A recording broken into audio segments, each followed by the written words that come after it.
আসসালামু আলাইকুম। প্রচন্ড তাপদাহ চলতেছে। মানে প্রচন্ড গরম। এই প্রচন্ড গরমে গরুকে সুস্থ রাখার জন্য কয়েকটা কাজ অবশ্যই করবেন।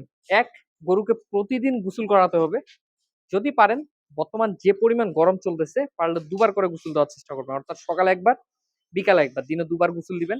পাশাপাশি গরুকে পর্যাপ্ত পরিমাণ ঠান্ডা পানি খেতে দিতে হবে। যদি পারেন অসুস্থ দুর্বল যে গরুগুলো আছে, অনেক গরু থাকে যে একেবারে রোগা পটকা মানে একেবারে অবস্থা খারাপ। এই ধরনের গরুগুলাকে আপনার স্লাইন পানি দিবেন। মানে যেগুলো অতিরিক্ত দুর্বল। যদি অতিরিক্ত দুর্বল না হয় যেমন আমার এই গরুগুলো যেমন এক কথায় আমার গরুর মতো যদি আমার খামারের গরুর মতো মোটামুটি ভালো গরু থাকে যেমন আমার গরুর খামারে কিন্তু কোনো অসুস্থ গরু নেই।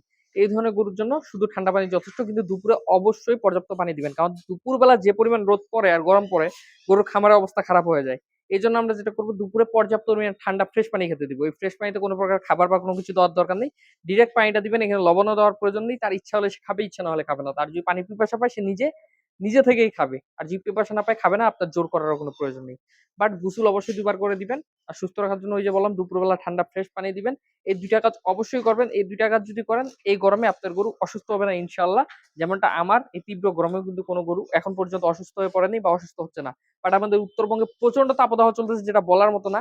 মানুষরা আমরা থাকতে পারতেছি না। যেমন আমি নিজে গরমে থাকতে পারতেছি না।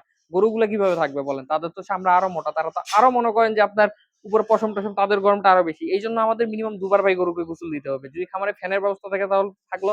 খোলামেলা যদি থাকে তাহলে তো থাকলো। আর যদি না থাকে একটু খোলামেলা ব্যবস্থা করে দিবেন, ফ্যানের একটু ব্যবস্থা করে দিবেন। পাশাপাশি ২ বার গোসল এবং দুপুরে ঠান্ডা পানি অবশ্যই দিবেন। ধন্যবাদ সবাইকে। আসসালামু আলাইকুম।